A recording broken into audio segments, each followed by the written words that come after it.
हुए हैं, मतलब जो घोषित हुए थे और जिसको हम आज अपना राष्ट्रगीत कहलाते हैं। ये पहले दो अंतरे लिखे 1882 में, 7 साल बाद उनका एक उपन्यास प्रकाशित हुआ, आनंद मठ। उस उपन्यास में यही कविता उन्होंने प्रकाशित की, लेकिन इसमें 4 अंतरे जोड़ दिए। 1896 में कांग्रेस के अधिवेशन में गुरुदेव रविंद्रनाथ टैगोर ने पहली बार ये गीत गाया। फिर नेहरू जी कलकत्ता जाते हैं और गुरुदेव जी से मिलते हैं, और उसके अगले दिन गुरुदेव जी एक चिट्ठी लिखते हैं, जिसमें वो लिखते हैं, अंग्रेजी में चिट्ठी है, उसका एक अंश मैं आपको हिंदी में बता देती हूँ, जिसमें गुरुदेव जी कहते हैं कि जो 2 अंतरे हमेशा गाए जाते थे उनका महत्व इतना गहरा था कि उस हिस्से को कविता के शेष हिस्से तथा पुस्तक के उन अंशों से अलग करने में उन्हें कोई कठिनाई नहीं थी। उन्होंने ये कहा कि स्वतंत्रता संग्राम में हमेशा से वही 2 अंतरे ही गाए जाते थे, और उनको गाते हुए कुर्बानी देने वाले सैकड़ों शहीदों के सम्मान के लिए उन्हें ऐसे ही गाना उचित रहेगा। उन्होंने यह भी कहा कि बाद में जोड़े गए अंतरों का सांप्रदायिक मायना निकाला जा सकता है और उस समय के माहौल में उनका इस्तेमाल अनुचित होगा। माननीय अध्यक्ष महोदय, माननीय सदस्य ने अपना वक्तव्य देते हुए अभी ये कहा कि वंदे मातरम जब महान कवि बंकिम दास चटर्जी ने लिखा, चटर्जी जी ने लिखा था, तब उन्होंने बंकिम चटर्जी ने, चट्टोपाध्याय जी ने लिखा था, जब इन्होंने बंकिम बाबू ने जब वंदे मातरम लिखा, तब उन्होंने 2 टुकड़ों में उसको अलग अलग जगह पर लिखा था। उन्होंने ये कहा कि 1875 में उन्होंने केवल 2 स्टैंजा लिखे थे, और बाद में 1882 में 7 साल बाद में उन्होंने उसके बचे हुए 5 स्टैंजा जो है उसके बाद में लिखे थे।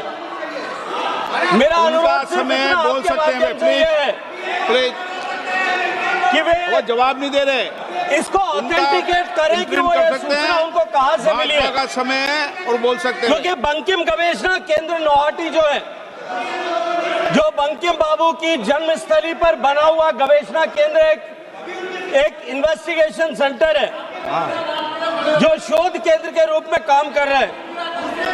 वो ये कहता है कि बंकिम बाबू ने पूरा वंदे मातरम एक बार एक ही साथ में लिखा था।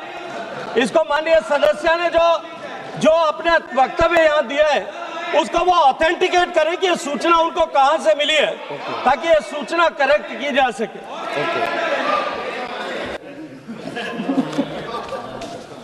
भारत की आजादी के बाद जब इसी गीत के इन्हीं 2 अंतरों को 1950 में डॉक्टर राजेंद्र प्रसाद जी ने संविधान समिति में भारत का राष्ट्रगीत घोषित किया, तब लगभग यही महापुरुष मौजूद थे। इनके साथ साथ BR अम्बेडकर जी भी सभा में थे, और इनके साथ साथ मेरे सत्ता पक्ष के साथियों के नेता श्री श्यामा प्रसाद मुखर्जी भी मौजूद थे।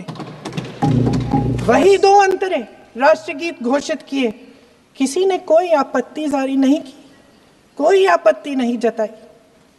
वैसे इन तथ्यों के साथ जुड़ा एक और तथ्य भी है, जो मैं यहाँ पे आपके सामने रखना चाहती हूँ। आज हम अपने राष्ट्रगीत पर बहस कर रहे हैं, लेकिन हमारा राष्ट्रगान भी एक कविता का एक अंश ही है, एक लंबी कविता का एक अंश है। और इन दोनों राष्ट्रगीत और राष्ट्रगान के अंश को चुनने में सबसे बड़ी भूमिका गुरुदेव रविंद्रनाथ टैगोर की थी। वंदे मातरम के इस स्वरूप पर सवाल उठाना, जिसे संविधान सभा ने स्वीकार किया, न सिर्फ उन महापुरुषों का अपमान करना है, जिन्होंने अपने महान विवेक से ये निर्णय लिया, मगर एक संविधान विरोधी मंशा को भी उजागर करता है। क्या सत्ता पक्ष के हमारे साथी इतने अहंकारी हो गए हैं कि अपने आप को महात्मा गांधी जी से, रविंद्रनाथ टैगोर जी से, राजेंद्र प्रसाद जी से, बाबा साहब अंबेडकर जी से, मौलाना आजाद जी से, सरदार पटेल जी से, सुभाष चंद्र बोस जी से बड़ा समझने लग गए हैं? मोदी जी का अपने भाषण में ये कहना कि राष्ट्रगीत को एक विभाजनकारी सोच द्वारा काटा गया, उन सब महापुरुषों का अपमान है जिन्होंने अपना पूरा जीवन इस देश की आजादी की लड़ाई में झोंक दिया।